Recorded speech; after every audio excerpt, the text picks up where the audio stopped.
Welcome back to the CUC softball field as we are set for Game 2 between your Concordia University Chicago Cougars and the Rockford University Regents. Peter Borkowski back on the Cougar Sports Network, joined by Troy Prattley, and we already have our first strike of the game.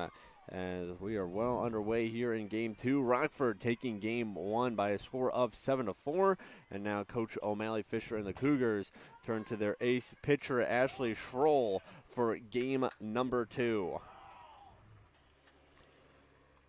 As for Ashley Schroll on the year, the junior has made the most innings pitched of any Cougar pitcher, 80 1/3 coming into today. This is appearance number 18, start number 15 for Schroll, 3.40 ERA, 2-9 overall record. She has an 0-2 count on Olivia Lysat. That pitch is just outside for ball 1, 1-2 count now. Lysat led off last game for the Regents. And now Schroll delivers the 1-2. That ball softly hit. Megan Buska makes the grab for out number 1. A good start there by Schroll in the circle, getting ahead in the count in a couple weak contact connections and able to get the first out, which is not something we saw Cougars do a very good job of in game number 1. Rockford did a good job getting their leadoff runner on, as now Schroll has to go up against Alexis Scholl, who swings through a pitch for strike 1.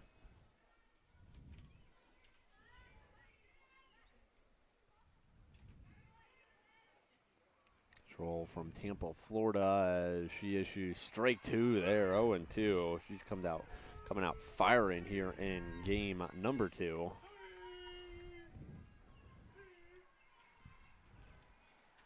And she gets set for the 0-2 to Schultz.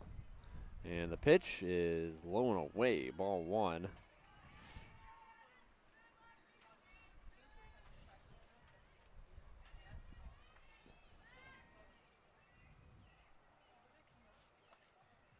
And here's the 1-2. Swung on and missed, strike 3.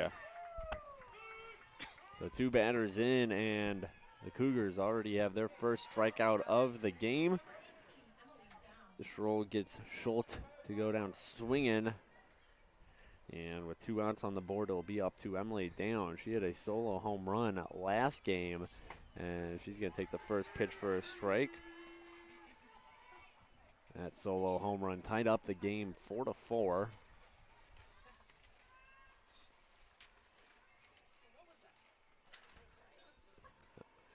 She pops this one up. Schroll calling for it and making the grab for out number 3. So a 1-2-3 inning for Rockford in the first. They go down in order, and we will head now to the bottom of the first. Cougars look to strike first here in game 2. We'll have that for you in just a minute when we're back on the Cougar Sports Network.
Cougars up the bat for the first time this game, and it'll start with Arissa Santos. See if she can get anything here like her first at-bat in Game 1, a leadoff home run. Got us underway in Game 1. See what she can do here in Game number 2 against the Rockford starting pitcher, who we actually saw last game. Cariana Williams had a really good game at the plate. She played in center. Now she moves inside the circle as her first pitch to Santos is going to be taken for strike number 1. And Peter, something we talked about in the first game was the combination of Santos, Garcia, but then later on Goldsby as well in the construction of the Cougars lineup. And in the first game, it was Santos in the 1 spot, Garcia in the 2 spot, and Goldsby in the 9 spot. Well, here in Game 2, it's going to go Santos, Goldsby, Garcia. So a little bit of a change there, but something we had talked about. We've seen kind of the movement of those 3 players in particular throughout the course of the season. Well, this was a lineup that really struggled as Santos pops this one up in a center field. Coming in and making the grab is the Lysat for out number 1. But, again, this was a Cougars lineup who really struggled in that first game. Somehow still got,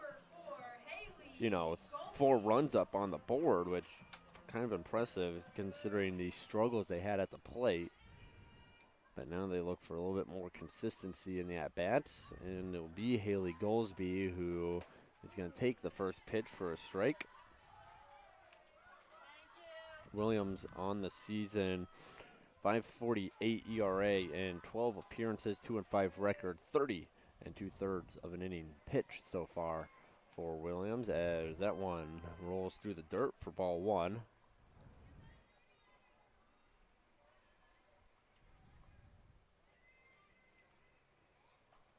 A 1-1 count on the Cougars' right fielder, Goldsby. And here's the pitch, and it is in there for a strike, bounced out of the glove of the new Rockford catcher. It was Kayla Froelich.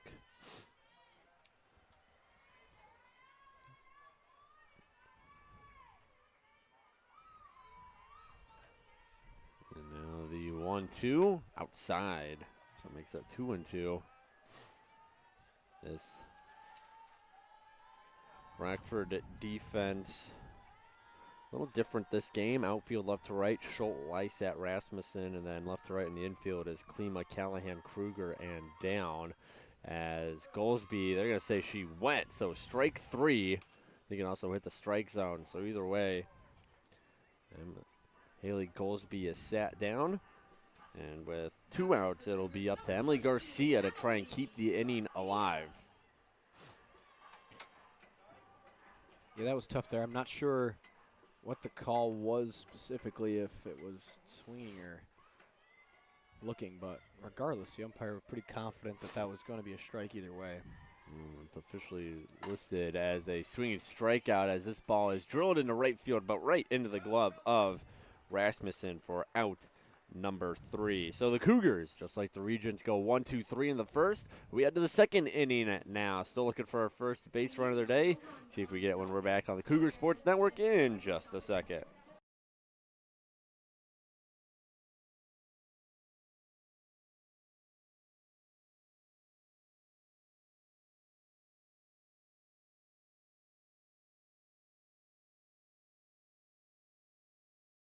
We love the support you give us on and off the field. To donate to our athletics communication department, hit the like and thank button.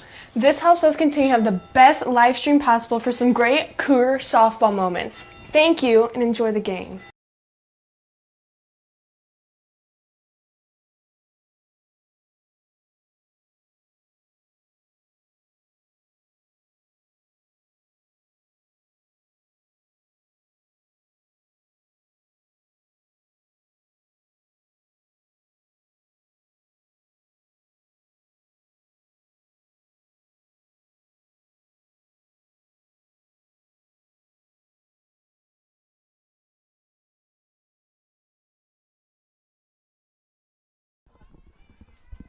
Cariana Williams steps up to the plate for Rockford as she takes the first pitch for a strike. Pitcher versus pitcher right now.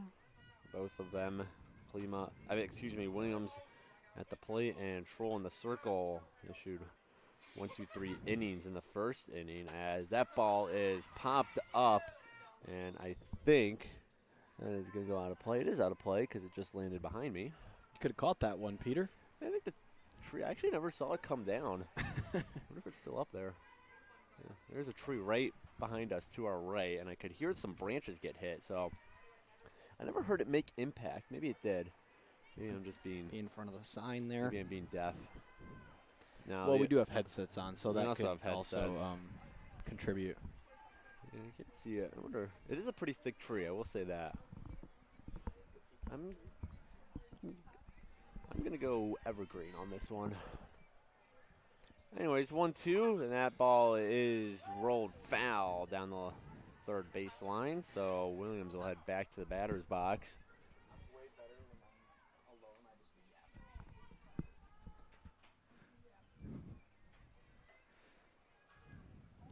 So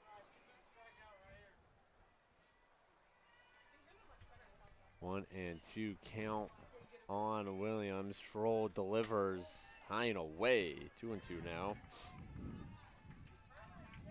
You could tell the velocity from both of these pitchers is drastically different from all of the pitchers, really, that we saw in Game 1. As the 2-2 is also knocked foul. Landed not too far from us. A nice passerby or walking his dog threw it back in. A couple of balls landing in our vicinity.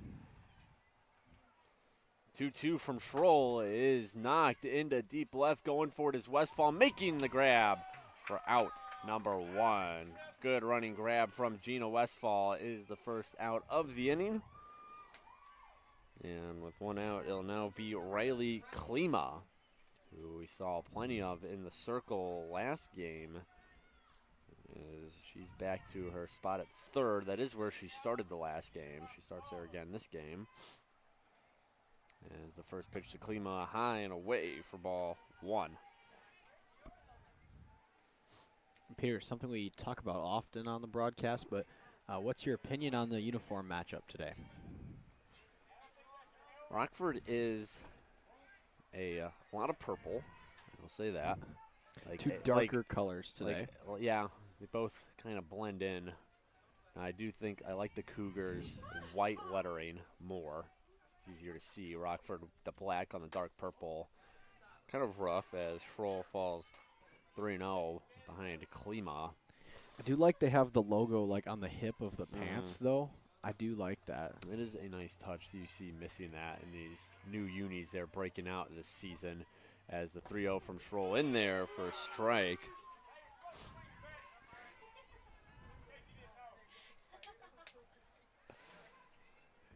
Three 3-1 count on Klima. And here's the 3-1. Ball 4. That ball just high. You could see Schroll give a little nod on the mound. I don't know if she exactly agrees with that one.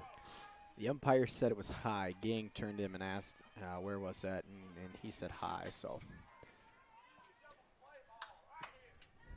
now it'll be Chayton Kruger at the plate. Kruger at second. Once again, as Schroll, that ball almost got away from her. A good snag there by Jess Gang to keep it in front of her. You're going back to that short conversation there. I like when the two teams have their, like the primary color of the uniforms. Like you see that in like football where UCLA and USC will both wear their home jerseys when they play. Rather so you than don't someone wearing white. White, exactly. I like when you can get the colors of each team and not a team in like a gray or a white, a lighter color. Well, CUC, I can't speak to Rockford, but I know CUC does not have a white jersey. They have the maroons, which we're seeing now, customarily worn at home, and then usually on the road they're wearing their dark gray. As the 1-2 just misses, 2-2 count.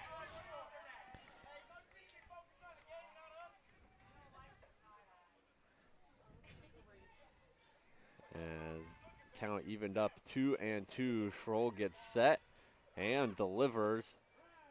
In there, strike 3.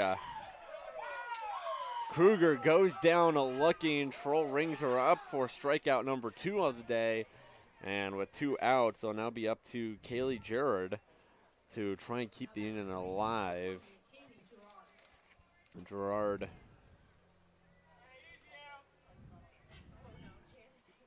as that ball misses for a ball. Jared on the season, 200 batting average.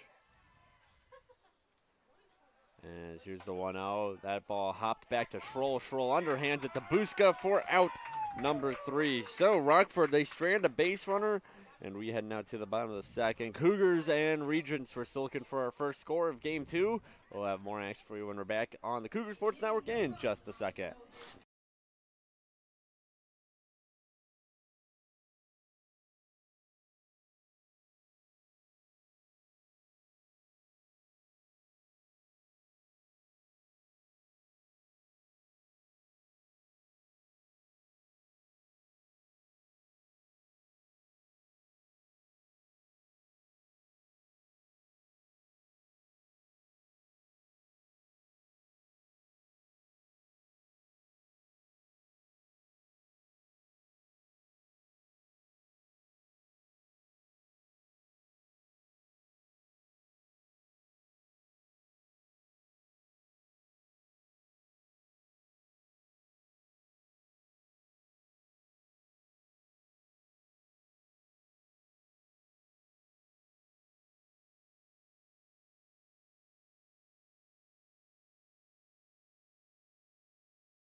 Back here on the Cougar Sports Network, Peter Borkowski, Troy Prattley with you. It's time for the Cougars to get back to the plate. After going 1-2-3 in the first, they'll now hand the bat to Bella Archuleta. Archuleta appeared in Game 1 as the third baseman. In this game, she is a designated player for CUC. Went 1 for 3 in Game 1 with a pair of strikeouts. And see what she can do here against Williams. I think they called a balk, maybe. She's going to start with 1 ball. It's the first base umpire over there that signaled the time. I think I've seen that before. So 1-0 and now 2-0 on Archuleta. Yeah, I'm not sure. I didn't quite see it. If she maybe started the windup and then stepped off. I don't know. I didn't see Archuleta ever really get set either. Like, you never look like she's really engaged. As here's the 2-0. That ball popped up into left field, getting under it, and making the grab for the out is Schultz. So with 1 out, it'll now be Jess Gang. Gang appeared in Game 1 as the catcher as well. 1 for 3 with an RBI double, also drew a walk. So see what she can do here in her first matchup against Kariana Williams.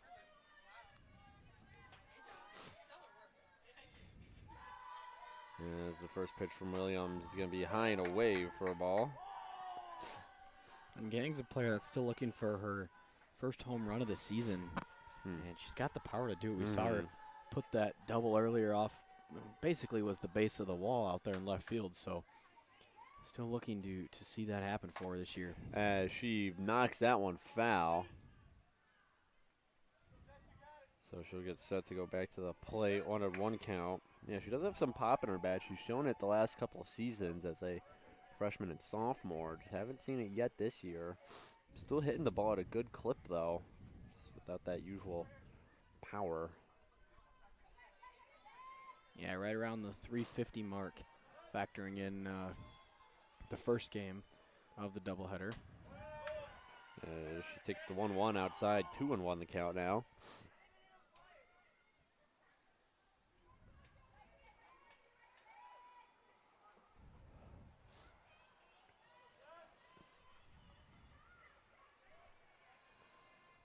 And here is the 2-1 high upstairs for ball 3, 3-1.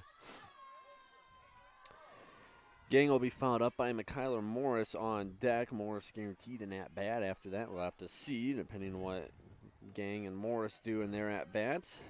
Meanwhile, it's a 3-1 count on the Cougars' backstop here in Game 2. The pitch from Williams is upstairs, ball 4. So 1 runner on. Just Gang continues her day of just getting on base. And now it'll be Michaela Morris. Morris started last game as a designated player, ended up 0 for 2, was eventually hit for by Caitlin Smith. Now she finds herself back in the batter's box. As here's the first pitch to Morris. High and away, ball 1.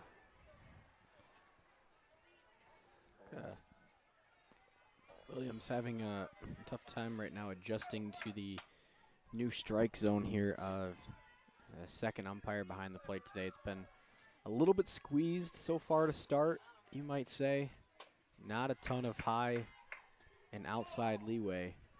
No, as opposed to the first game, I felt the strike zone was a little enlarged. I think Bella Archuleta will tell you that much. She got rung up on a couple of pitches looking that were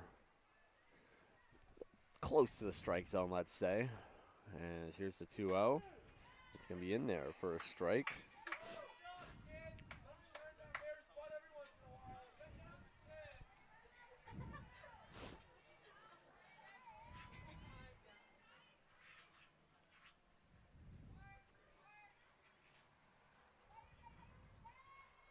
The 2-1 from Williams. And Morris went for it. I'm going to say she went around, so 2-2 the count now.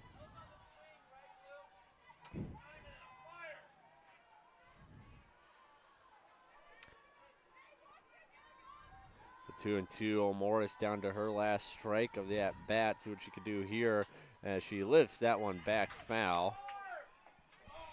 That one right behind us. Again, seem to have a magnet on this game.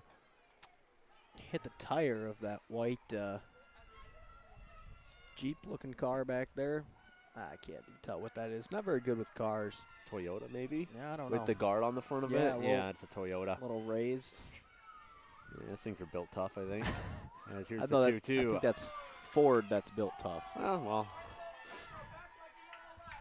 You know, it's good thing it's got the front guard on it for the grill, just in case that ball took a bad bounce. There is a Jeep parked right behind it, funny enough, though.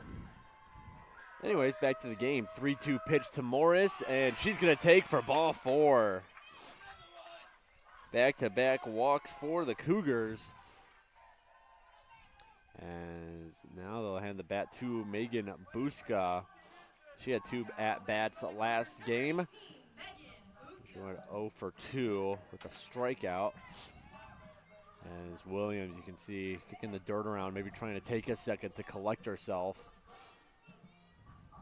Had the glove off for a second as she's pitched herself into a bit of a jam here. Runners on first and second, just 1 out. Hey, you're looking down at the stats and you see 0 for 10 start for both teams, so still no hits, but kind of what we saw in the first game, I guess, was CUC's ability to plate runs and move runners without actually, tracking any hits. So we'll see maybe a sacrifice bunt here. Buska showing no signs of it yet. As here comes the 1-0. She's going to take for a strike, 1-1.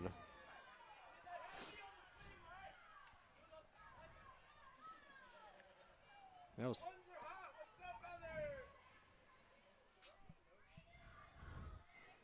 a 1-1 now on Buska. And she does show bunt. She pulls back, still called for a strike. So there's the bunt, but Buska not able to make contact. So it was take pitches until you get a strike and then square, given the consecutive walks ahead of her. So 1-2 the count now. There's the pitch from Williams. It's going to be popped up, shallow left, and coming out to make the grab was Callahan from short. Nice running grab.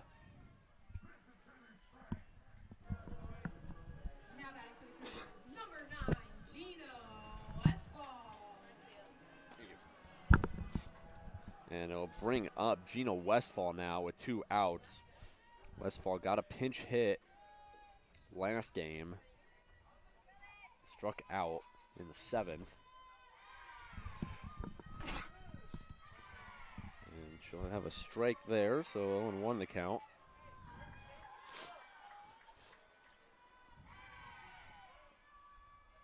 Morris still at first, Gang at second. Here's the 0-1. Low and in, so 1-1 now on Westfall. CUC senior from Elmhurst, just about 20 minutes west of River Forest.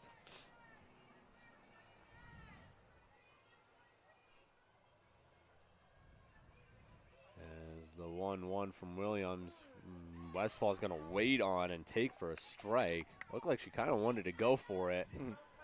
Instead, she waits off. Slow pitch from Williams on top of it. So 1-2 count now on Gina Westfall. Williams trying to pitch out of the jam. And Westfall pops this one up into center, coming in and making the final out is Lysat. So the Cougars, they strand a pair of runners. Still no hits up on the board. As we head now to the top of the third. Rockford Cougars, we're still looking for our first score here in Game 2. We'll have more for you when we're back in just a second on the Cougars Sports Network.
Jocelyn Callahan will lead off here in the top of the third. She shows bunt, but looks at that one go by for a ball.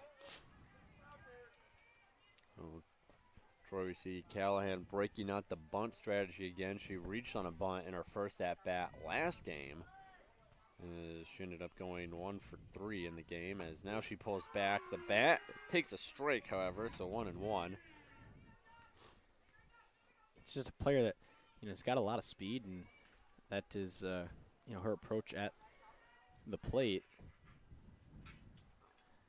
But interesting again where she is in the order of this game too.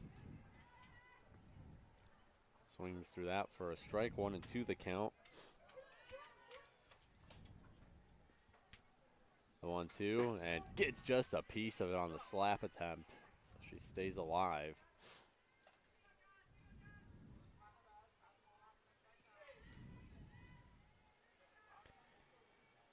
We're getting some finals from the first games of the doubleheaders in that conference. It was Lakeland beating Marion by 1 run, 5-4. And Lakeland is a team that has already clinched their spot in the postseason. Yeah, well, Marion coming into today sitting at 7 at 8 and 10, so it does help out CUC a little bit. They are 2 wins behind Marion, as there's contact. Santos gloves it, throws the first in time for the out. Concordia, Wisconsin edged out a 5-3 victory against St. Norbert, and Wisconsin Lutheran gave it to MSOE 8-1. Well, that's going to be the big blow to CUC. Wisconsin Lutheran tied with the Cougars in wins at 6 and currently sitting one spot above them in the conference standings. And they're able to take down a very good MSOE team who is sitting at 6, but has always been a very, very talented program. So that win for WLC hurt CUC as that ball lifted into deep left. Gina Westfall going back, and it's against the wall. Ball still loose. Stroker scoops it up, throws to second, and sliding in safely is Michaela Froelich. And there is our first hit of the game. It's a one-out double for Michaela Froelich. And with one runner on, it'll now be Olivia Lysat, who lined out to Buska in our first at-bat. Yeah, that took a tough bounce off the wall there. It kind of shot almost all the way back out into the middle of left field. So it ended up being Stroker that fielded it and threw it in, not Westfall.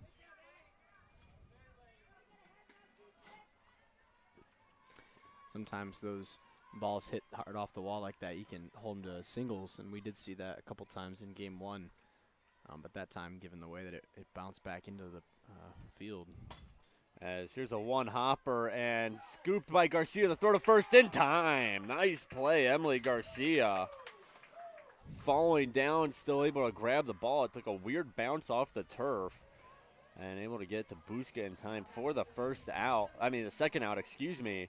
So with 2 outs, the runner is at third, however, in Froelich. So if Schultz puts anything in place safely, likely scoring the first run of game 2 here. And Schroll delivers the first pitch in there for a strike.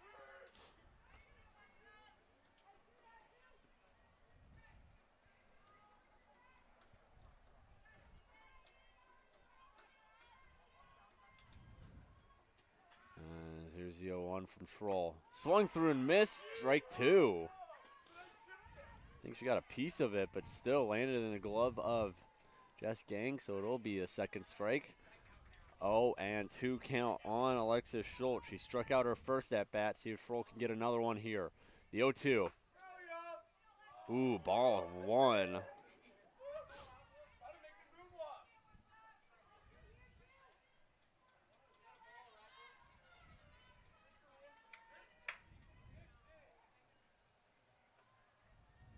here is Schroll, the 1-2. And this is going to be a grounder back to Schroll. Scoops it up, throws the first in time for the final out.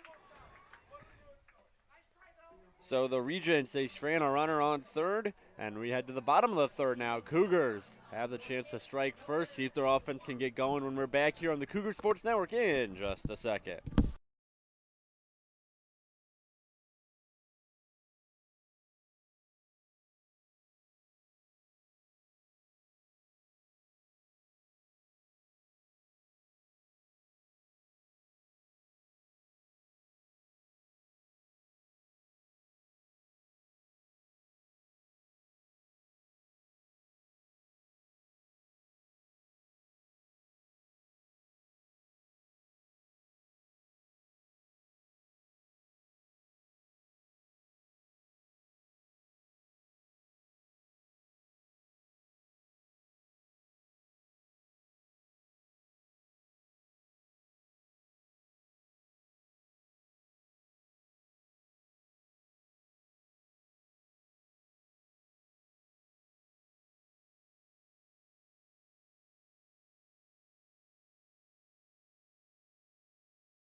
Olivia Stroker leads us off here in the bottom of the third. Game 1, Stroker went 1 for 2, scored a run. If she takes that one inside, had to get out of the way of it. And Cougars finally had their first base runner last inning, a pair of walks to Gang and Morris. See what Olivia Stroker can do in the 9-hole. She's going to take ball 2 there.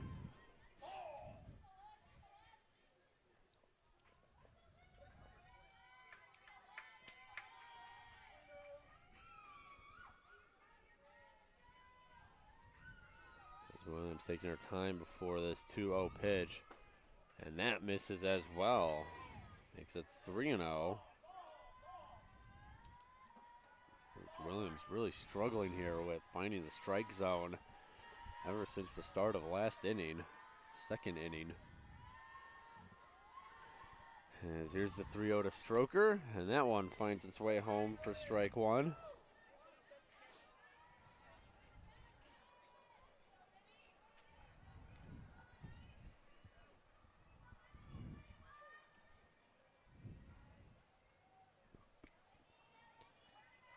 Now the 3-1 from Williams, and that's going to hop back to Williams. She throws it over to the first in time for out number 1. So the first time, the way through the order now for CUC, they're hitless. Only technically 7 at-bats because of the Gang and Morris walks. So 0 for 7 is the official start for CUC. Rockford 1 for their first 11, so they're 1-10 to start. As that ball is hit into shallow center, coming in to make the grab. No problem is Lysat for out number 2. Santos flew out to her in her first at-bat, does it again, and now it'll be Haley Goldsby. She struck out swinging in her first at-bat, and now the Cougars look to her to keep this third inning alive.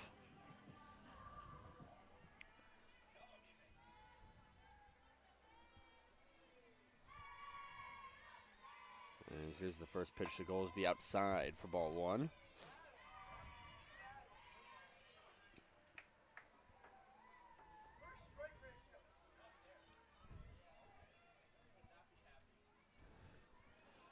Getting some nice Little League action here behind us across Division Street. Looks like both soccer and some Little League baseball. Yeah, a little bit of everything. See a soccer tent pitched up. Nice day out for it. In the 70s, maybe on the low, on the warmer side. Sun's been out all day. Only 5:30, so. This is the first softball game of the spring, Peter, that I have not brought a jacket or a hat out to the field. Says we're getting them at the end of the year here, but still nice to end off with a couple nice games. Goldsby swinging through that one, so 2-2 count. So CUC will wrap up against Rockford today, and then the regular season finale is Friday, a doubleheader right here at CUC against Concordia University, Wisconsin. As the 2-2 swung on and missed, strike 3. Williams gets her with the off speed, and that'll do it. So the Cougars go 1-2-3 here in the third, and we head to the fourth now. We are cruising through this game too. CUC Rockford, no score yet. We'll have more for you in just a second when we're back on the Cougars Sports Network.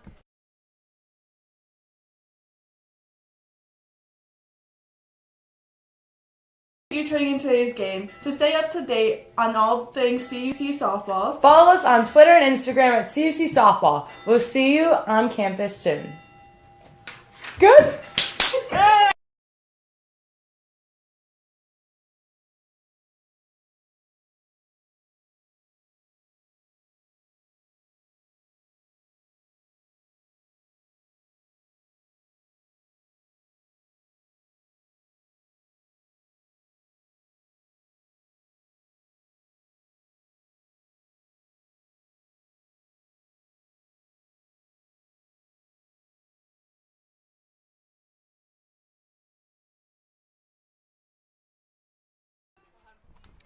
Up the bat for the Regents here in the top of the fourth is Emily Down.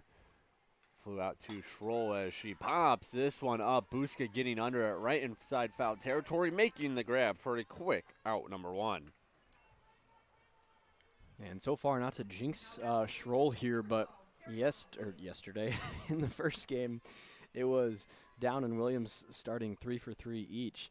And so far, Downs 0 for 2 and Williams 0 for 1. So 0 for 3 start for those two players after a really hot start in game 1 for them. We'll see what Williams can do at the plate now. She's been pitching a no-hitter through 3.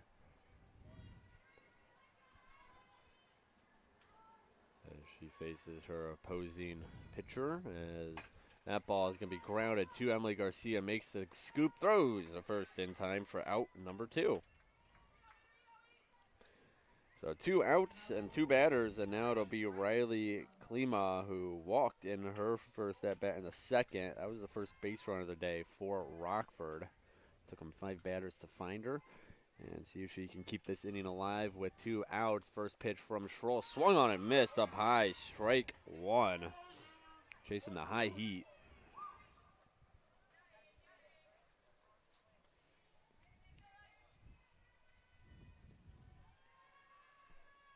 And here's the 0-1. Upside 1-1.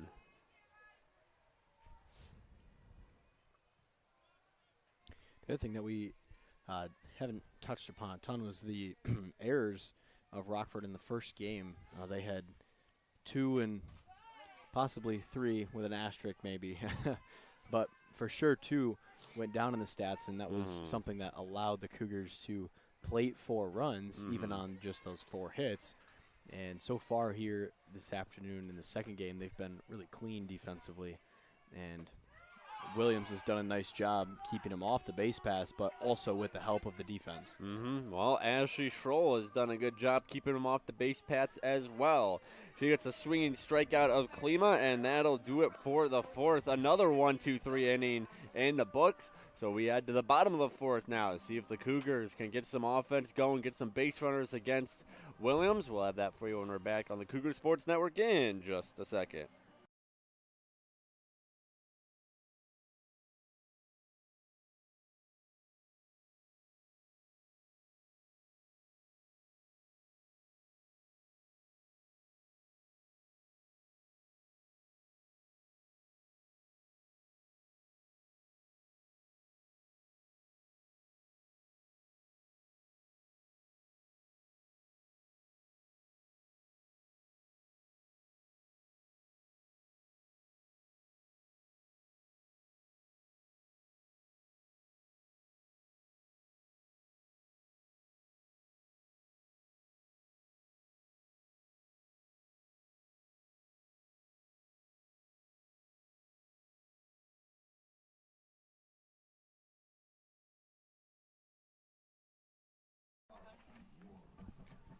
Emily Garcia at the plate now for CUC. Cougars still looking for their first hit of the game. They're just looking for base runners at this point, too. Only have had 2. Both came in the second inning. A pair of walks to Gang and Morris. Other than that, Cariana Williams has been excellent in the circle for Rockford.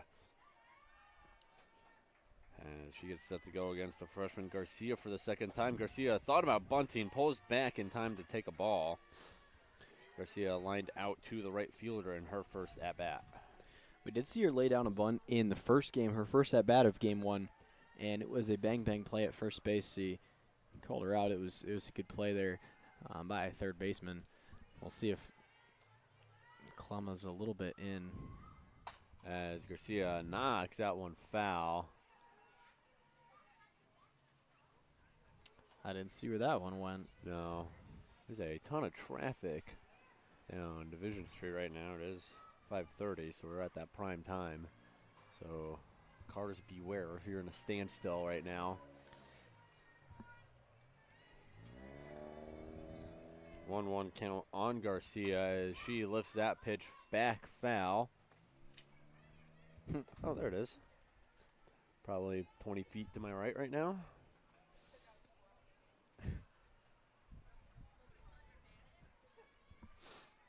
So 1-2 count now on Emily Garcia. A lot of balls hit back here in the second game.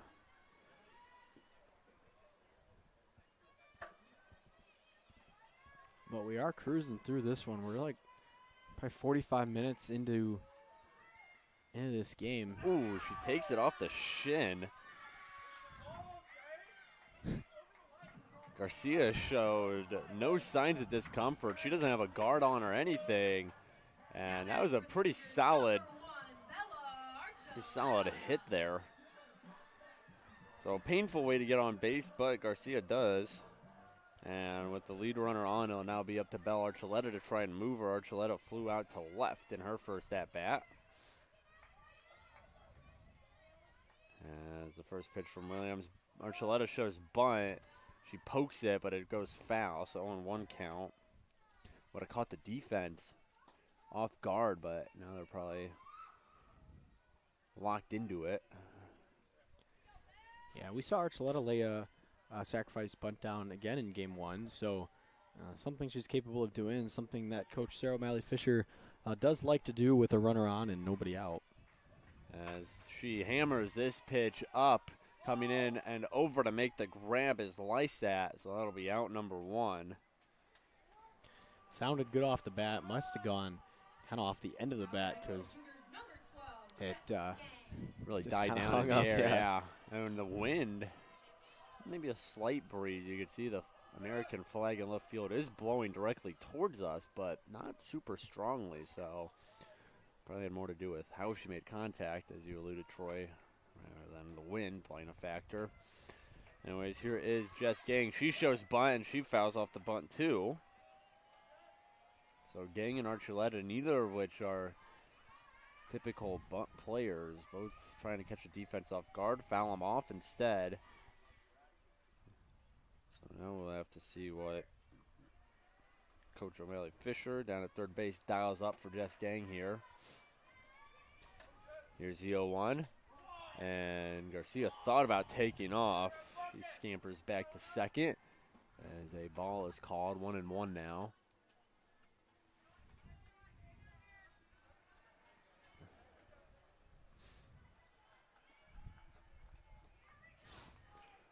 Here's the 1-1, and away, it makes it 2-1. Well, with that first out, we are officially over halfway through this game, and we are, as Troy said, we are cruising along. Only one hit from Rockford.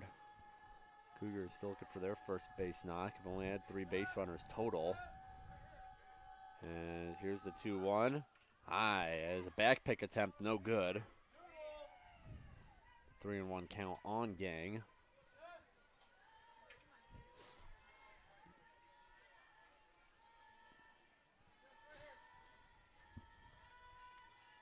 One on Jess Gang.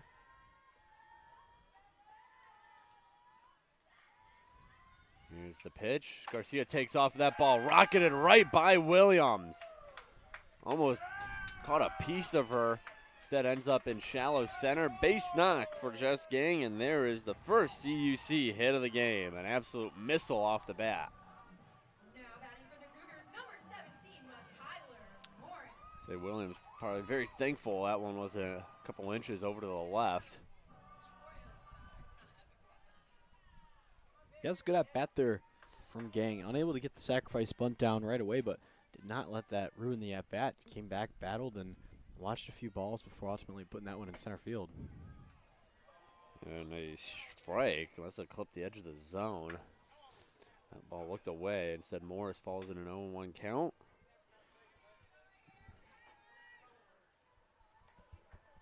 Just the second time this game the Cougars have been working with a runner in scoring position. And here's the 0-1. Morris pops it up right at the end of the infield. Making the grab is Callahan for out number 2.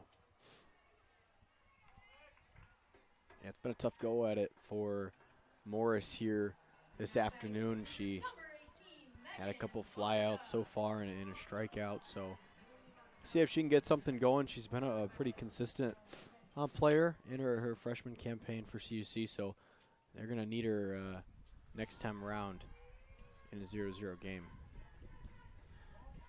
Well, now it's up to Megan Buska to keep the inning alive. She takes a ball to start. Buska flew out to short in her first at-bat.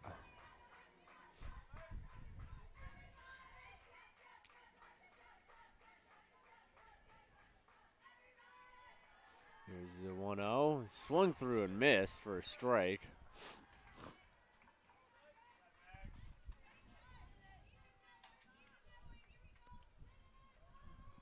He's been a solid hitter for a CUC.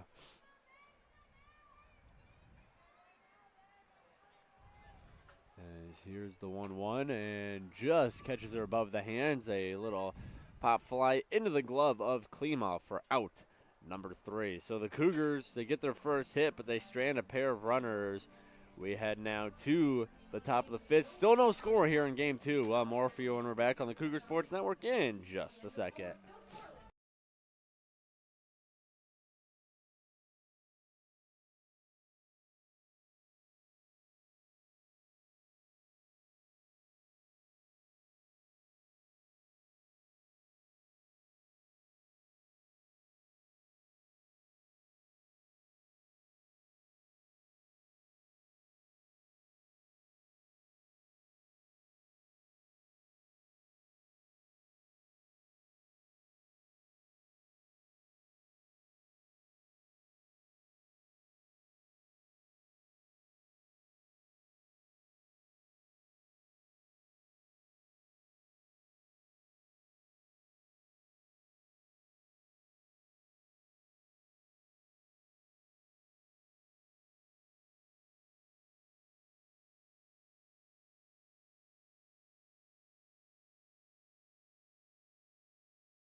Chayton Kruger gets us underway here in the top of the 5th, and she makes contact with the first pitch. A little pop fly into the glove of Arissa Santos for out number 1.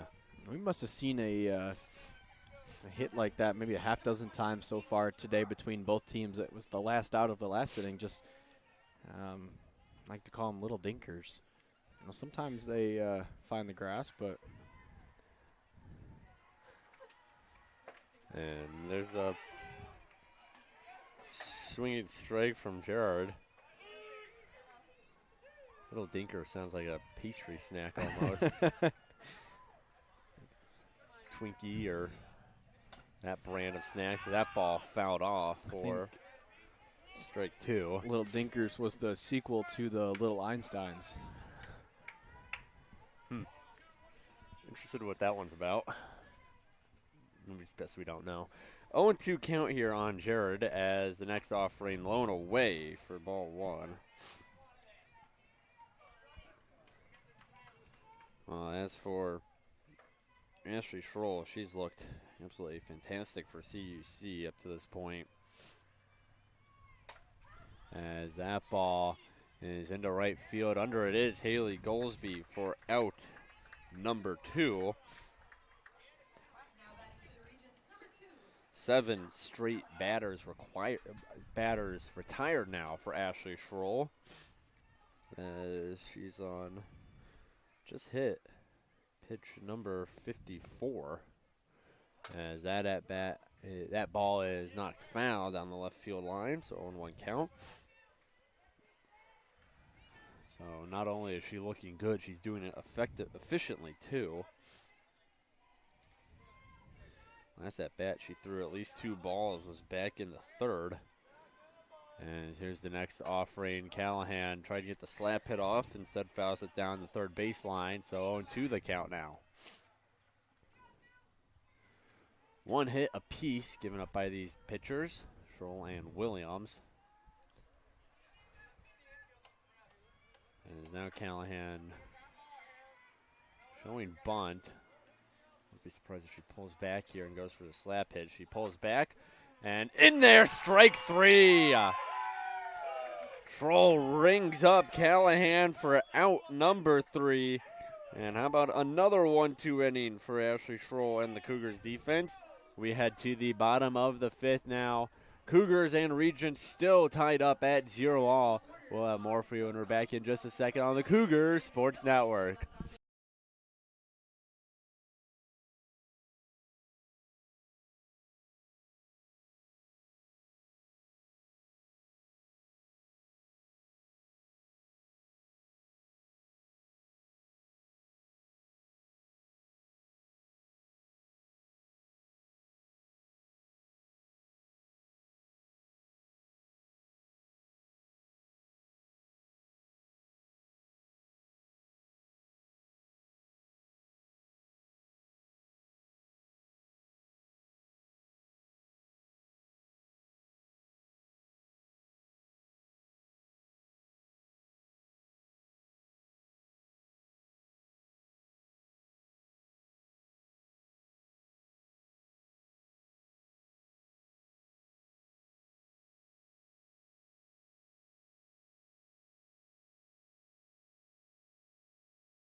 Cougars back up to bat.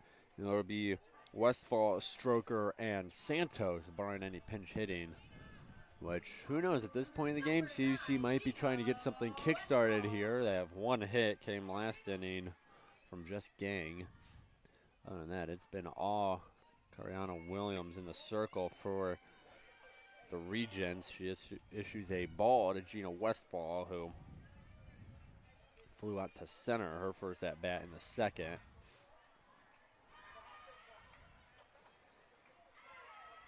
Pitch number 60 for Williams. She's just a handful of pitches above where Ashley Schroll is, so both of these pitchers on very similar trajectories right now.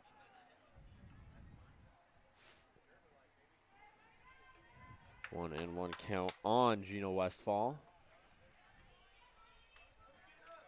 And here's the pitch from Williams, and Westfall gets just a piece of it. Looked like she got the top of the ball. Throw over to first in time by Klima.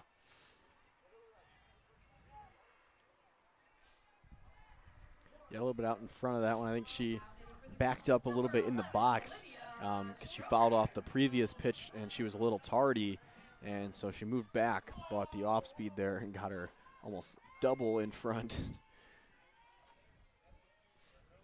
Westfall rolls the ball to Klima, throw across the diamond, time for the out. It'll now be Stroker who grounded out to Williams, her first at bat in the third.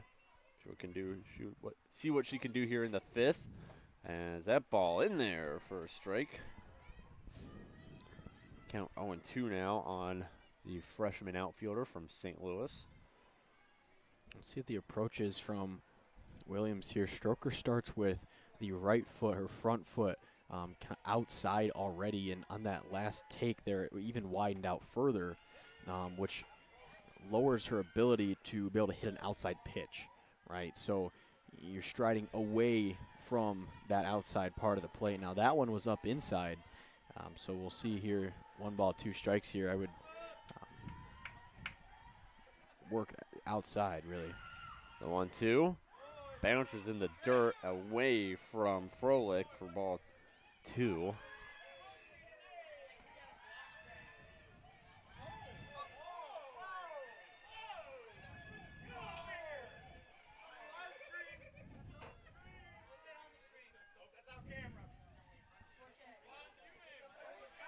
As Williams gets set for the 2-2. Here's the pitch. And that's knocked down the third baseline foul.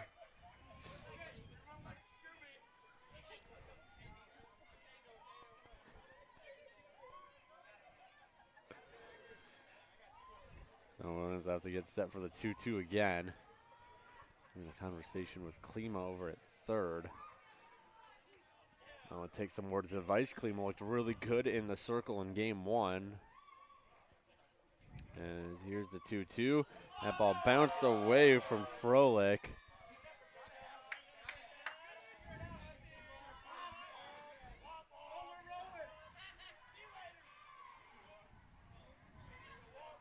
Full count now on Stroker. That ball bouncing away from Froelich.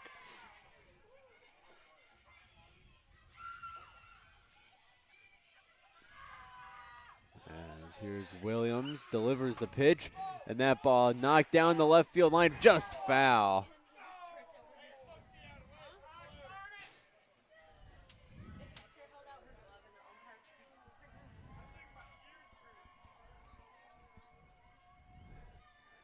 That ball looked pretty good off the bat, just drifted foul down the left field line.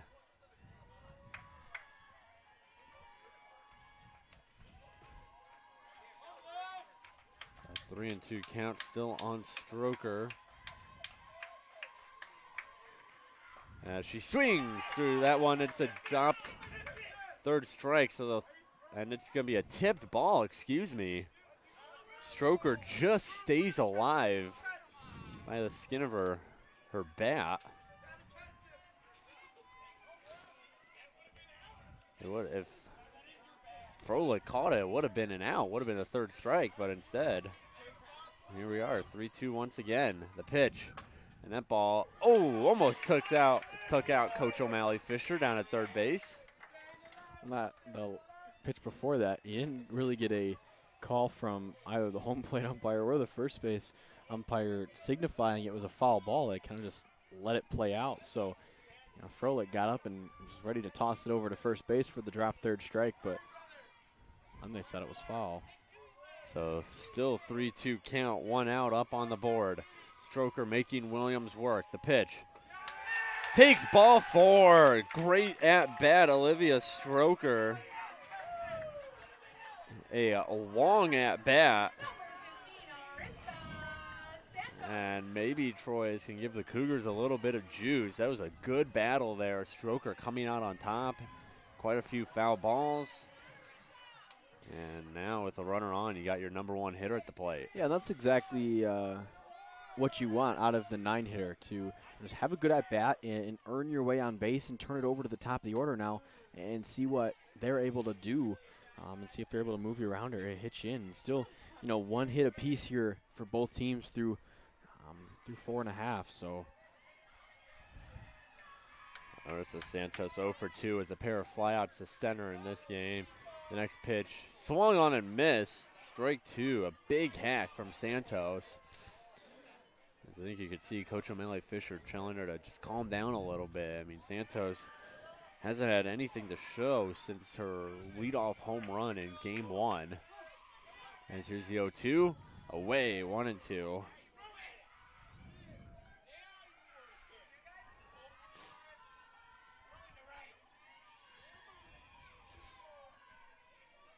The Cougar dugout pretty active now, trying to cheer on their team and get something going. Move them to a run, yeah. Yeah, 1-2. That ball drilled into right. It looks like it's going to stay fair. Rasmussen can't bring it in. Stroker rounding second. She'll have to stop at third. And there is a double for Arissa Santos. Probably would have scored Stroker, but she had to wait to see if it was going to be caught or even if it was going to be fair. Rasmussen dove, just couldn't get there in time. Either way, with 1 out, you have 2 runners in scoring position for the 2-batter, Haley Goldsby. Strikeout swinging, strikeout looking against Williams in this second game. What she can do here with a pair in scoring position. First pitch, and Goldsby's going to take for a strike. Hits the outside edge of the zone.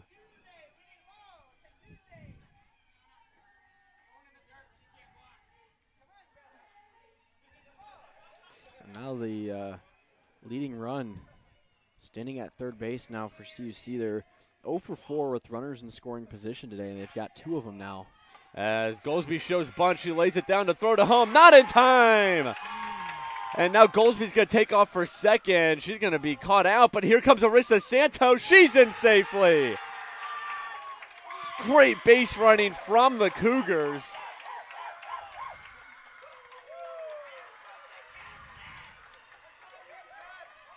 And now the ump's going to have a conversation. Not sure about what. I'm going to say the runner's got to go back to first,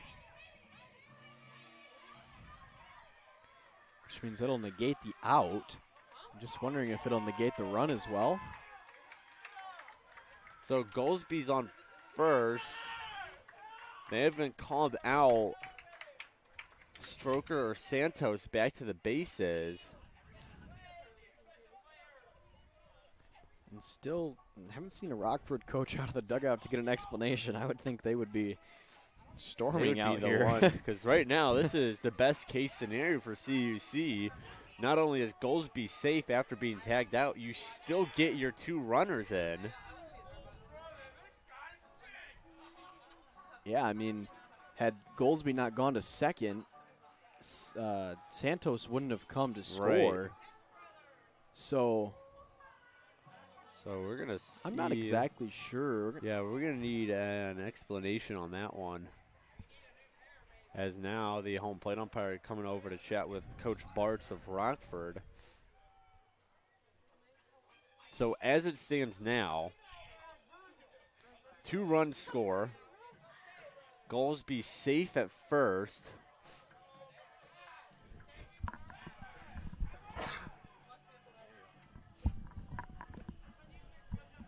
And now you can see Bart's with the hand motions trying to make an argument. Still trying to figure out what, though. Well, the only thing I can think of was some kind of interference, maybe? Well, if the ball was in the circle and Goldsby was at first base, she'd have to go back. But was the ball not in the catcher's hand? Right? Because did they ever throw it back to the pit? That's what I'm trying to figure out. In my own memory. I thought it was just Froelich out to second. Right. That's what I thought as well. As now that's why I'm rather confused.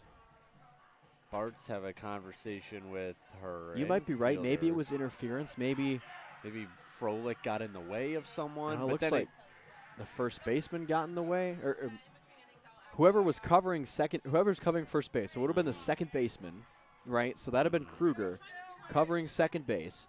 You're right. May have interfered with Goldsby, but I didn't see the arm up from the umpire. Now, when there's interference, they usually throw the arm up right away. And I didn't see that. So, I mean, you could tell why the Regents are making a fight out of this. This is a game where there's been little offense. Ashley Schroll has been dealing up to this point.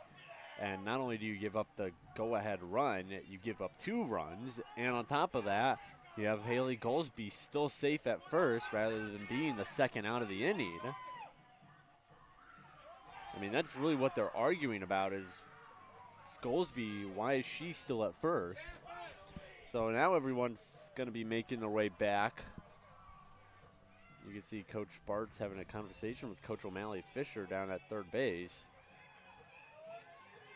I think Coach Bart's showing her annoyance because Coach O'Malley Fisher isn't going to say anything. So hopefully we get an explanation. Either way, Cougars up 2-0 after a Benny Hill type play. Felt like we needed the music going on. As Garcia immediately fouls off the first pitch. Oh, there's the car. Square on top of the car. Ouch. Hyundai. That's 2, 3. Car count 3. We're at 3.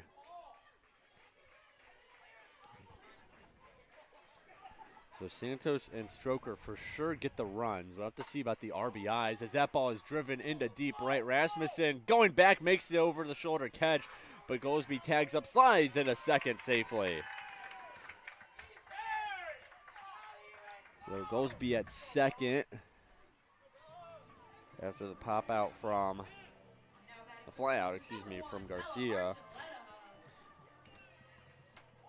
And now it'll be up to Bella Archuleta to try and keep this inning moving. 2 outs, runner in scoring position. And Archuleta fouls off the first pitch.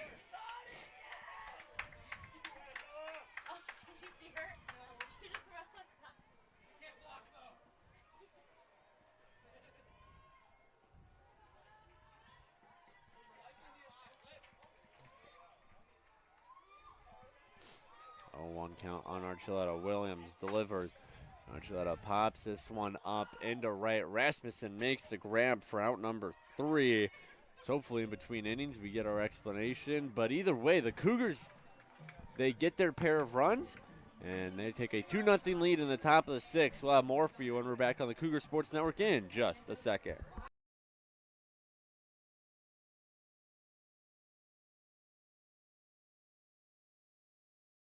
For tuning into today's game. For more information on the softball program, head to cucougars.com. We hope to see you at the next game. Go Cougars! Go Cougs!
And first pitch of the inning is already an out. That ball flown out to Gina Westfall. So we do have the official call from the field. It was obstruction. So what it turns into is an RBI single for Haley Goldsby. And the Cougars able to score another run on the obstruction as this pitch gets past a diving Santos, and that'll be a base knock for Olivia Lysette. Regents attacking Ashley Schroll early. That was first batter, first pitch, fly out. Second batter gets a first pitch single. And with one on, one out, it'll be Alexis Schultz. So the second hit for the Regents. First one came from Froelich in the 9 spot, and then a single there. She showed bunt, still gets rung up on a strike. 1-1 count. Rockford now up to 2 hits on the day. Cougars up to 3. They lead 2-0. Here's the next pitch. That ball gets past Schultz, so it'll be strike 2. She's showing bunt again. She quickly falls in an 0-2 hole. Well, Peter, if you're looking just strictly at averages, and now I suppose that's not exactly how it works, but both Down and Williams 0 for in the second game, which then mathematically speaking means they're due, right? Right. In terms of their batting average on the season. Softball adage, yeah. Yeah. So, with runner on here, you're gonna really try and get Schultz out if you can, so that you face Down with 2 outs rather than 2 on and 1 out. Then get working to Down and Williams. So a much better position would CUC be in if they were able to put Schultz down here. And they do. Strike out swinging.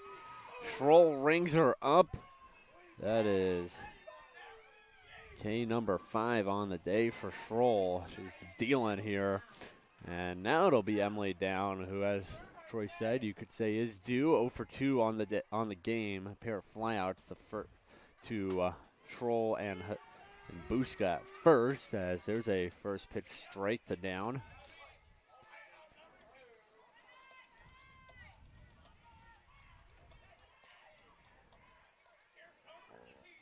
The 0-2, that ball low and in, so 1-1 now.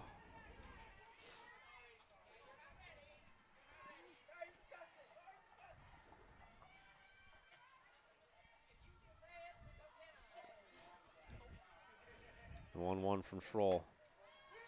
Misses, 2-1. Pretty similar spot as the first pitch of the at-bat. I thought maybe even the first pitch was lower than that one right there, so tough time finding the zone from up here, at least. Not that we have a great view, but. And the 2-1 lifted up. Stroker tracking it down, stands under it, makes the grab for out number 3. So Rockford, they'll be down to their final 3 outs in the top of 7th. But before that, Cougars, they have a chance to add a couple more runs. See what they can do. And we're back here on the Cougar Sports Network in just a second.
Bottom of the 6th, and it'll be Jess Gang at the plate. She takes the first pitch ball from the new Rockford pitcher. It is Alexis Schultz. She's been in the game already, and she was in left. She now moves to in the circle so far in the year. Schultz, 6 appearances, 7.88 ERA coming into this game. So Williams moves from the circle out to center, which is where we saw her in game 1, as the 2-0 misses high. 3-0 the count now. Rasmussen moves from right over to left, and in right field is Lysette. So all kinds of movement on this Rockford defense as they try to keep the Cougars at bay here and set themselves up for a possible comeback in the top of the 7th. Gang lines that one over the Rockford dugout.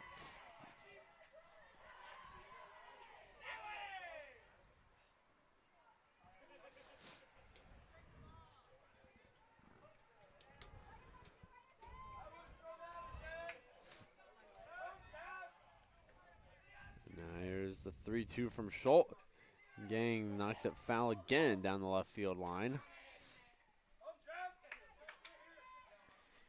And opponents hit .418 against Schultz, and so far the Cougars 167 here in game 2. It was pretty close to what they were in game 1 as well.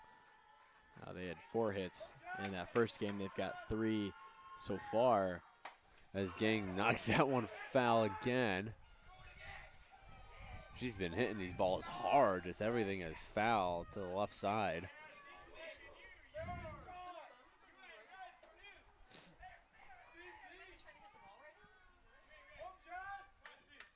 Here's the 3-2.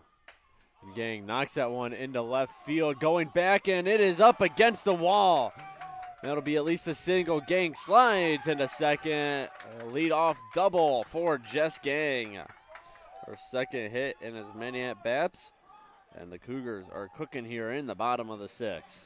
That was another example out there in left field, like one that was certainly catchable. It hit the warning track, so it didn't even go off the wall. But again, just kind of spun around out there in left field. We're looking over one shoulder, having to turn last minute to try and catch it over the other shoulder, turning back towards the foul pole. And it's just a tough play in general to make, where I don't know if it's something about the way it's coming off the bat today. Again, the wind's not really a big factor. No. It's pretty still right now. But that's 2 or 3 times now we've seen the Regents have difficulty out there in left field, and it's been multiple players as well. And in the meantime, Gang advances on a pass ball, so runner at third, nobody out. Morris takes that one up high, so 2-0 the count now. And for Morris, now you really would just like to either get this thing in the air to the outfield deep enough to score Gang, or put it on the ground in the middle infield, and that would probably be good enough to score Gang as well. Nobody out, I would guess, and the infield is playing back, so really anything in the middle of the infield would probably be good enough to score Gang from third. As the 2-1 is going to be a hit. That's just as good. That ball knocked into right center. Gang scores. Morris will stop at first. RBI single, McKyler Morris. And the Cougars add another one on here. They take a 3-0 lead over the Regents. Well, they moved their team batting average up 100 points in consecutive batters, so that's good news for Cougars fans. Sometimes all it takes is a pitching change, as Buska showed bunt, pulls back, but it's still caught a strike. And really, that's what we saw in the first game. We saw a good back-and-forth affair. It was tied 4-4, and a pitching change for CUC led way to 3 runs for the Regents, and that was the final 7-4. Now, this time a little bit different because CUC had the lead before the pitching change. But if this one were to, get a little bit further of a lead and CUC were able to run away from this one, you could go back and call it on the pitching change as well. Here's the 1-1 from Schultz. Buska lays down a bunt. It goes foul. So we'll get set to redo it.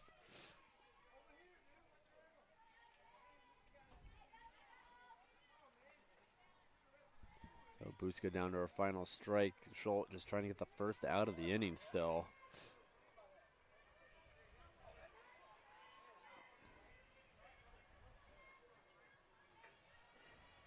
Here's the 1-2. Buska swings through for strike 3. Not able to make contact. So 1 out on the board. Runner still at first, and Gina Westfall at the play, 0 for 2 in this game. Fly out to center and a ground out.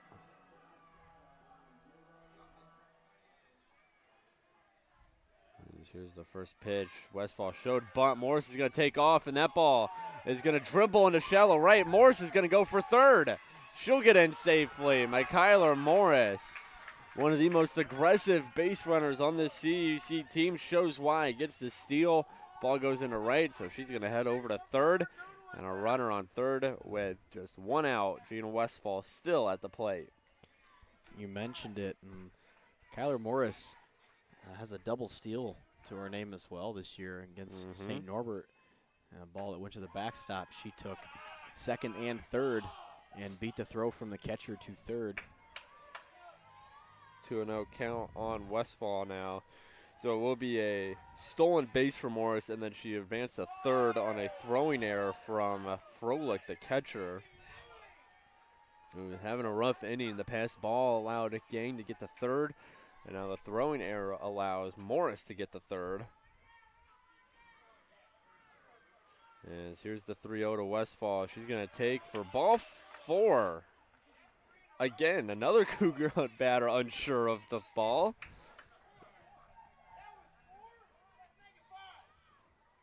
So she advances to first. Runners in the corners now for Olivia Stroker. And then we get a break.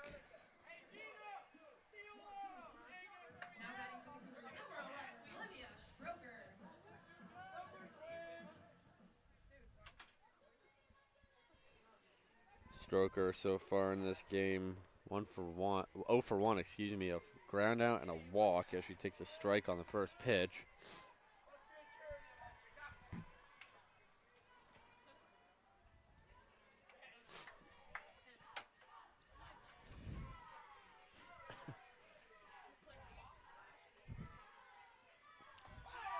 That ball almost clipped Stroker and got away from Froelich, but Froelich able to grab it. The Regents avoid catastrophe. 1-1 count. The pitch to Stroker as Westfall takes off for second. She's in safely. Morris, you could tell she was itching to try and get home.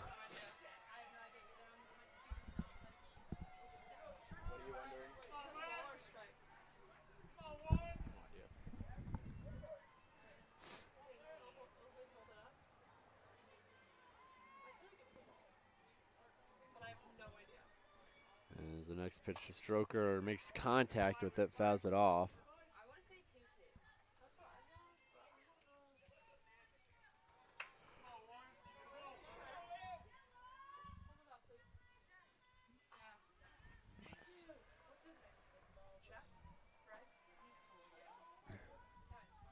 Here's the 2-2. And that ball gets away from Froelich, but the runners stay where they are. Froelich really having some difficulties this inning.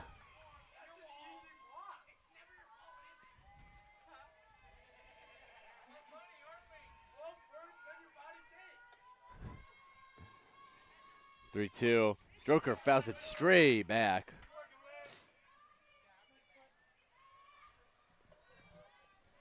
That's probably a smart decision to stay at third with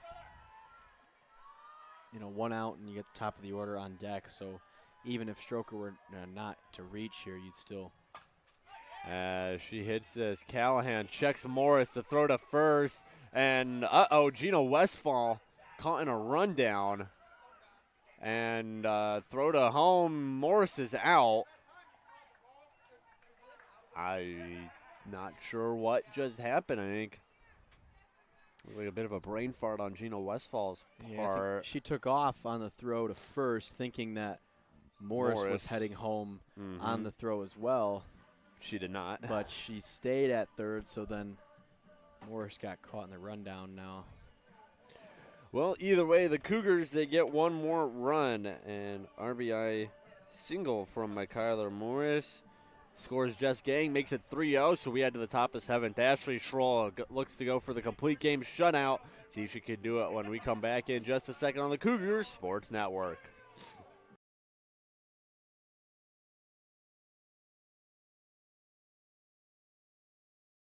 Tuning into today's game. For more information on the softball program, head to cucougars.com. We hope to see you at our next game. Yay!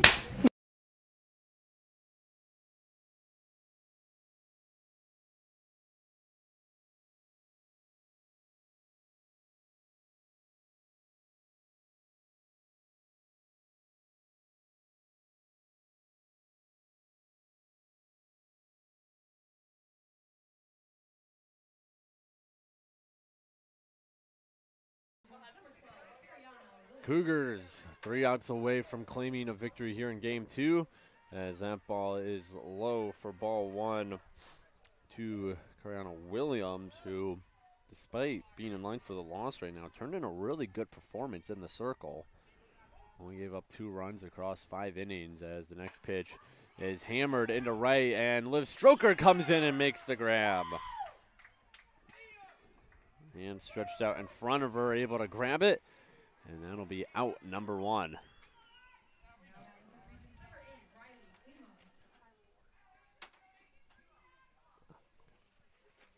So it'll be Riley Klima up now.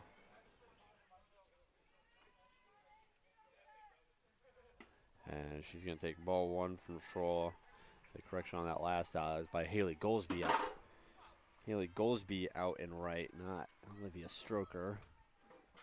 Stroker still in center, Westfall over and left. As the 1-0 from Schroll misses low and in, make it 2-0. Just 2 hits on the board for Rockford. As they're trying to get something going up against the Cougars. Ace in the circle. As the 2-0. There's a grounder. Arissa Santos scoops it up, throws to first in time for out number 2, and just like that, Rockford in need of 3 runs to extend the game. They are down to their final out of the afternoon, and it'll be up to Chayton Kruger to try and keep it going. Kruger 0 for 2, a strikeout and a flyout. As here's the first pitch, low for ball 1. Yeah.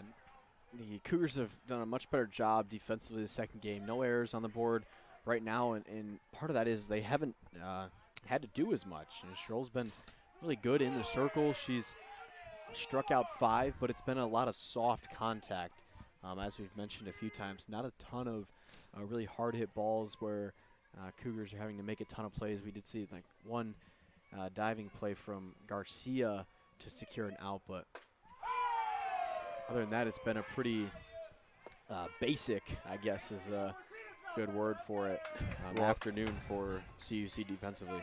Well, there's strike 2, 1-2. Rockford down to the final strike of the afternoon. The 1-2. Ooh, called ball 2.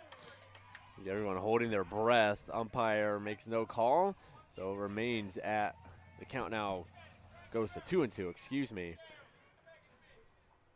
Kruger must reach safely. The 2-2 from Schroll. And here's a ball lined out to Emily Garcia. Ball game. Cougs win 3-0. Ashley Schroll goes the distance. A 2-hit shutout. Cougars put up 3 runs and take game 2, 3-0 for the doubleheader split against Rockford. That helps out their playoff chances a little bit. So CUC, they now improve to 11-24-1 on the season, 7-15 in conference play, while Rockford, they now fall to 12 and 20 overall, 5 and 13 in conference play. Let's go over some of the final statistics from the game. First, for the visiting Regents here in Game 2, no runs scored on 2 hits and 1 error. Hits coming courtesy of Lysa and Froelich.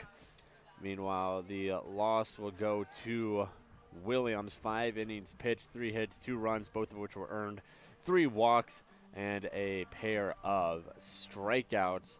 As for the winning Cougars, they score 3 runs on 5 hits. They commit no errors. RBIs coming courtesy of Haley Goldsby and Kyler Morris. And the winning pitcher was the only pitcher for CUC in Game 2, Ashley Schroll. 7 innings across 76 total pitches, 2 hits, 1 walk, and 5 Ks to her name in this Game 2 victory.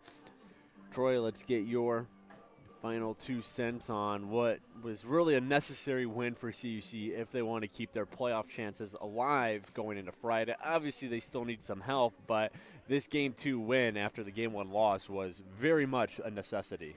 Yeah, they had to have it. It was something we talked about in the pregame of Game 1. Just, you can't rely on everybody else to lose or to win the way that you need to, and so you just got to go out and win the games ahead of you. And they weren't able to do that in the first game, but able to do it in the second game. And it was just a kind of a strange offensive day for CUC. They tallied 4 hits in Game 1, but scored 4 runs. And here in Game 2, 5 hits, but only scored 3 runs. So actually fewer hits, but more runs in Game 1, and you lost. But more hits, fewer runs, and you won in Game 2. And the difference, that is the pitching, right? And so we saw here in Game 2, Schroll go the distance, and it was a really good day for her in the circle. And it was, pitching by committee in Game 1, which we expected, right? Just not a great day for the committee necessarily in large. And it was a good performance maybe by a couple individuals, but by and large, that was really the difference maker in the second game was Schroll in the circle. So that'll do it for Game 2. Cougs win 3-0. They'll be back in action this Friday, taking on Concordia University of Wisconsin right here at CUC for the regular season finale and the season's home finale. Hopefully it's not the season finale, though. We'll have to wait to see how things turn out by the time we get there. Those games against the Falcons from the rival Concordia are set for 3 p.m. and 5 p.m. Coverage for them can be found at our website, cucougars.com. The live stream on our YouTube page, CUC Sports. Want to say thanks to everybody, a part of the Cougar Sports Network, making this production possible.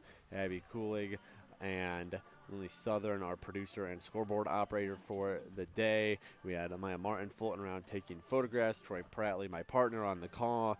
Our leaders are our assistant sports information director, Sydney Ploskis-Lauer, who is out coaching for softball today. And then our sports information director is Kayla McLeod, coming to work on her birthday nonetheless, working a softball doubleheader. But don't go anywhere just yet. Should have a post-game interview coming up here on the Cougar Sports Network, so don't click off that page just yet. We'll hopefully be back here in just a second with one of the members of the CUC softball team following their 3-0 win over Rockford. We'll have that for you in just a second.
Welcome back to the Cougar Sports Network. Peter Borkowski here once again, following the Cougars' 3-0 win over the Rockford Regents in Game 2. And I'm joined by CUC outfielder Haley Goldsby. Haley, welcome to the Cougar Sports Network. And let's just start with this win. You guys dropped Game 1. It's a big playoff race you're in right now. You need to pick some wins up in this final week of play.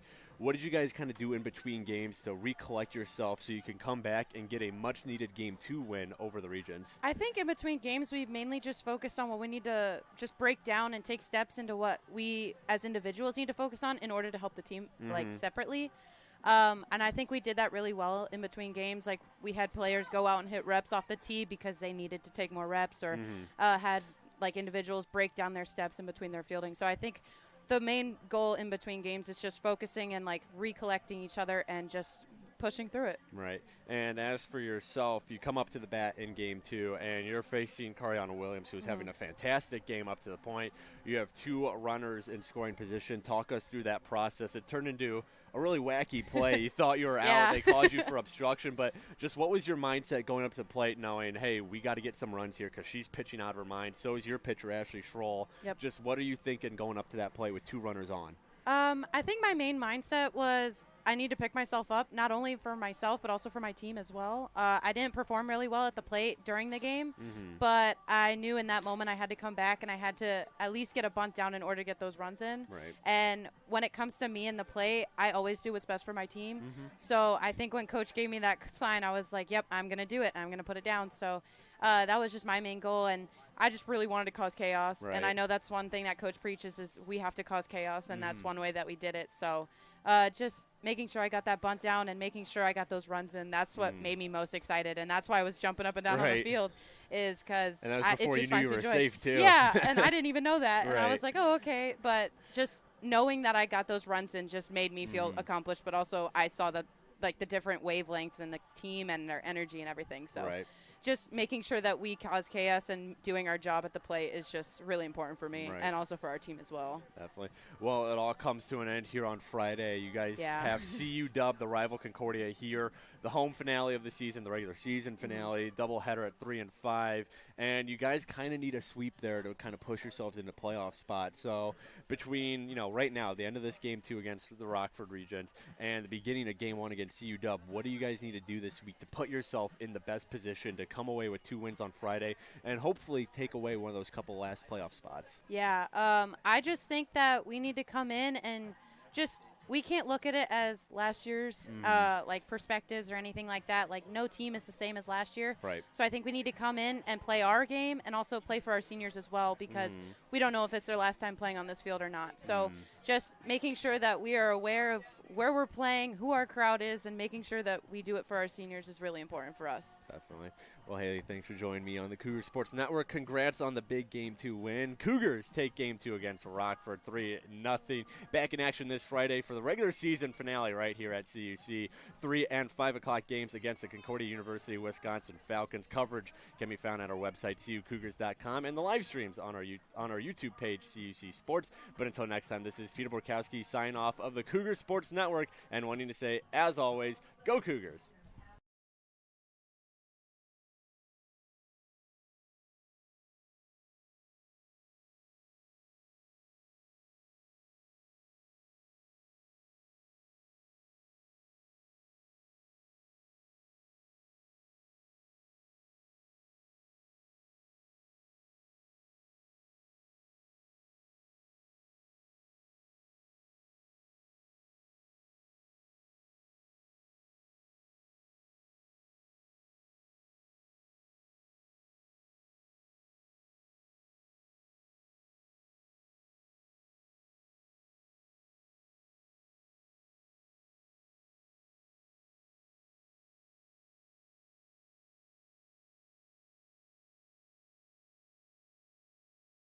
So much for tuning in to today's Concordia University Chicago Cougars Athletics broadcast. We hope to see you on campus very soon. If you would like to learn more about what Concordia Chicago has to offer, go to cuchicago.edu.